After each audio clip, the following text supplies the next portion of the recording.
So ASP Narayana ಬರಮಣ್ಣಿ ಅವರ VRS ನಿರ್ಧಾರ public ಟಿವಿಯ ವರದಿಯನ್ನು ಒಪ್ಪಿಕೊಂಡಿದ್ದಾರೆ ಗೃಹ ಸಚಿವ ಪರಮೇಶ್ವರ್. ಅದರ ಬಗ್ಗೆ ಅವರೊಂದಷ್ಟು ವಿಚಾರಗಳನ್ನು ಮಾತನಾಡಿದ್ದಾರೆ.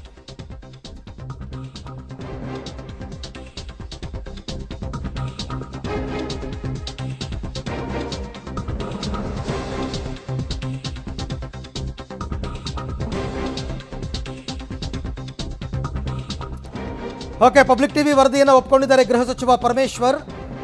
ನಾರಾಯಣ ಬರಮಣ್ಣಿ ಅವರು ಹಾಗೇನು ಮಾಡಲ್ಲ, ಆ ಥರ ಏನೂ ಇಲ್ಲ. ಎಎಸ್ಪಿ ಜೊತೆ ನಾನು ಮತ್ತು ಎಚ್.ಕೆ. ಪಾಟೀಲ್ ಮಾತಾಡಿದ್ದೀವಿ. ಎಎಸ್ಪಿ ನಾರಾಯಣ ಬರಮಣ್ಣಿಗೆ ಪೋಸ್ಟಿಂಗ್ ಕೊಡ್ತೀವಿ.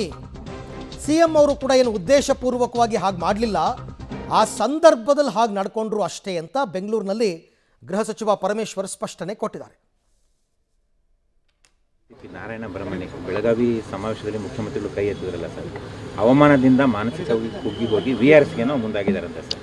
ಇಲ್ಲ, ಅದೇ ಥರ ಏನಿಲ್ಲ. ನಾನು ಮಾತಾಡಿದ್ದೀನಿ ಅವ್ರ ಹತ್ರ. ಅವರಿಗೆ ಪೋಸ್ಟಿಂಗು ಕೂಡ ಕೊಡ್ತೇವೆ.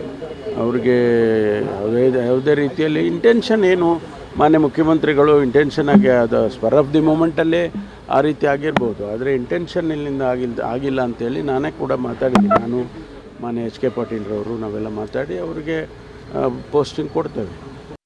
ACP ನಾರಾಯಣ ಬರಮಣ್ಣಿ ಬೆಳಗಾವಿ ಸಮಾವೇಶದಲ್ಲಿ ಸಚಿವರ ಮಾತು, ಯಾಕೆಂದರೆ ಅವರ ಇಲಾಖೆ ವ್ಯಾಪ್ತಿಗೆ ಬರೋದ್ರಿಂದ ಅವರು ಈಗಾಗಲೇ ಮಾತಾಡಿದ್ದೀವಿ, ನಾನು ಮತ್ತು ಎಚ್.ಕೆ. ಪಾಟೀಲ್ ಇಬ್ಬರು ಕೂಡ ಮಾತಾಡಿದ್ದೀವಿ ಅಂತಕ್ಕಂಥದ್ದನ್ನೇ ಸ್ಪಷ್ಟಪಡಿಸ್ತಾ ಇದ್ದಾರೆ. ಸೊ ಅಲ್ಲಿಗೆ ಎಎಸ್ಪಿ ನಾರಾಯಣ ಬರಮಣ್ಣಿ ಅವರು VRS ತೆಗೆದುಕೊಳ್ಳೋದಕ್ಕೆ ನಿರ್ಧಾರ ಮಾಡಿರೋದು, ಅರ್ಜಿ ಹಾಕಿರೋದು, ಇದರ ಬಗ್ಗೆ ಗೃಹ ಸಚಿವರು ಆ ವಿಚಾರ ಗೊತ್ತಾಗೇ ಪ್ರಯತ್ನ ಪಟ್ಟಿದ್ದಾರೆ ಅವ್ರನ್ನ ಇಲಾಖೆಯಲ್ಲಿ ಉಳಿಸ್ಕೊಳ್ಳೋದಕ್ಕೆ ಅಂತಕ್ಕಂಥದ್ದು ಕನ್ಫರ್ಮ್ ಆಗ್ತಾ ಇದೆ. ಈ ಬಗ್ಗೆ ಮತ್ತಷ್ಟು ಮಾಹಿತಿ ನನ್ನ ಕೊಲೀಗ್ ಮುರಳೀಧರ್ ಅವರಿಂದ ಪಡ್ಕೊಳ್ಳೋಣ. ಮುರಳಿ, ಸಾಮಾನ್ಯವಾಗಿ ಸರ್ಕಾರಿ ನೌಕರರು ಯಾರೇ ಆದರೂ ಕೂಡ VRSಗೆ ಅಪ್ಲೈ ಮಾಡಿದಾಗ ಒಂದು ರೀಸನ್ ಕೊಡ್ತಾರೆ, ಆದಷ್ಟು ಬೇಗ ಸೇವೆಯಿಂದ ನಿಯುಕ್ತಿಗೊಳಿಸಿ ಅಂತ ಹೇಳ್ತಾರೆ, ಒಂದು ತಿಂಗಳೊಳಗಡೆ ತೀರ್ಮಾನ ತಗೊಳ್ತಾರೆ. ಸೊ ಈಗ ಯಾರ ಮನವೊಲಿಕೆಗೂ ಬಗ್ತಾ ಇಲ್ವಾ ನಾರಾಯಣ ಬರಮಣ್ಣಿ ಅವರು? ಈಗ ಪರಮೇಶ್ವರ್ ಅವರು ಕೂಡ ನಾವು ಪ್ರಯತ್ನ ಪಟ್ಟಿವಿ, ಅವ್ರು ಮಾತನಾಡಿದ್ದೀವಿ ಅಂತಾರೆ. ಸೊ ಹಾಗಾದರೆ ಏನು ನಿರ್ಧಾರ ಮುಂದಿನದ್ದು ಅಂತ? ಒಂದಂತೂ ಸ್ಪಷ್ಟ ಆಗ್ತದೆ ಅರವಿಂದ್, ಇಲ್ಲಿ ನಾರಾಯಣ ಬರಮಣ್ಣಿ ಅವರನ್ನ ಮನವೊಲಿಸೋದಕ್ಕೆ, ಜೊತೆಗೆ ಅದರಿಂದ ಅವರ ನಿರ್ಧಾರ ಏನಿತ್ತು ಆ ನಿರ್ಧಾರನ ವಾಪಸ್ ಪಡೆದುಕೊಳ್ಳೋದಕ್ಕೆ ಈಗಾಗಲೇ ಸರ್ಕಾರದ ಸಚಿವರುಗಳು ಮತ್ತು CM ಇಬ್ಬರು ಕೂಡ ಮತ್ತು ಹಿರಿಯ ಅಧಿಕಾರಿಗಳು ಇವರೆಲ್ಲರೂ ಕೂಡ ಪ್ರಯತ್ನವನ್ನ ನಿರಂತರವಾಗಿ ಮಾಡಿದ್ದಾರೆ ಅನ್ನೋದು ಸ್ಪಷ್ಟವಾಗಿ ಗೊತ್ತಾಗ್ತಾ ಇದೆ. ಖುದ್ದು ಗೃಹ ಸಚಿವರೇ ಈ ಮಾತನ್ನ ಹೇಳಿದರೆ, ನಾನು ಮತ್ತು ಎಚ್.ಕೆ. ಪಾಟೀಲ್ ಇಬ್ಬರು ಕೂಡ ಮಾತನಾಡಿ ಅವರಿಗೆ ಸೂಕ್ತವಾದ ಸ್ಥಾನಮಾನವನ್ನು ಕೊಡ್ತೀವಿ ಅನ್ನೋದ್ರ ಬಗ್ಗೆ ಒಂದು ಹೇಳಿಕೆಯನ್ನ ಕೊಟ್ಟಿರೋಂಥದ್ದು. ಪರೋಕ್ಷವಾಗಿ ಹೇಳ್ತಾ ಇದ್ದಾರೆ ಅವರ ಮನವೊಲಿಕೆ ಪ್ರಯತ್ನಗಳು ನಡೀತಾ ಇತ್ತು ಅಂತ ಹೇಳಿ. ಅಂದ್ರೆ ಬರಮಣ್ಣಿ ಅವರಿಗೆ ಆಗಿರುವಂಥ ಅವಮಾನ, ಜೊತೆಗೆ ಆ ವಿಚಾರಕ್ಕೆ ಸಂಬಂಧಪಟ್ಟಂತೆ ಕುಟುಂಬಸ್ಥರಿಗೆ ಆಗಿರುವಂಥ ನೋವೇನಿತ್ತು ಅದನ್ನು ಆ ವಿಚಾರಕ್ಕೋಸ್ಕರ ಈ ರೀತಿಯ ನಿರ್ಧಾರವನ್ನು ಮಾಡ್ಕೊಳ್ತಾ ಇರೋಂಥದ್ದು. ಯಾಕೆಂದ್ರೆ ಸಾಮಾನ್ಯವಾಗಿ ಯಾವುದಾದ್ರೂ ಒಬ್ಬ ಸರ್ಕಾರಿ ನೌಕರ VRS ಅನ್ನ ಪಡೆದುಕೊಂಡ್ರೆ ಆತನ ಮನವೊಲಿಕೆ ಮಾಡಲಿಕ್ಕೆ ಸಚಿವರಾಗ್ಲಿ ಅಥವಾ CM ಆಗಲಿ ಯಾರು ಕೂಡ ಮುಂದಾಗೋದಿಲ್ಲ.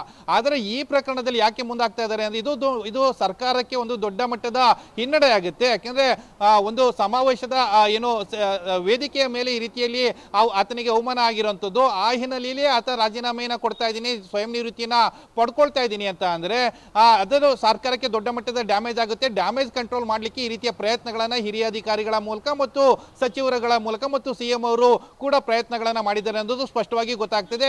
ಇದನ್ನ ಗೃಹ ಸಚಿವರೇ ಖುದ್ದಾಗಿ ಇವತ್ತು ಮಾಧ್ಯಮಗಳ ಮುಂದೆ ಒಪ್ಕೊಂಡಿರುವಂಥದ್ದು. ಅರವಿಂದ್, ಓಕೆ, ಹಾಗೆ ಸಂಪರ್ಕದಲ್ಲಿರಿ ಮುರಳಿ, ಮತ್ತೆ ನಿಮ್ಮ ಜೊತೆ ನಾನು ಮಾತನಾಡ್ತೀನಿ. ಸೊ ಇದನ್ನು ಗೃಹ ಸಚಿವ ಪರಮೇಶ್ವರ್ ಅವರು ಕೂಡ ಸ್ಪಷ್ಟೀಕರಣ ಕೊಟ್ಟಿದ್ದಾರೆ. ನಾವು ಪ್ರಯತ್ನ ಮಾಡಿದ್ದೀವಿ, ಆ ಥರ ಅವ್ರೇನು ಮಾಡಲ್ಲ, ವಾಪಸ್ ತಗೋತಾರೆ VRS ಅರ್ಜಿಯನ್ನು ಅನ್ನೋ ರೀತಿಯಲ್ಲೇ ಈಗ ಅವರು ಮಾತನಾಡಿದ್ದಾರೆ.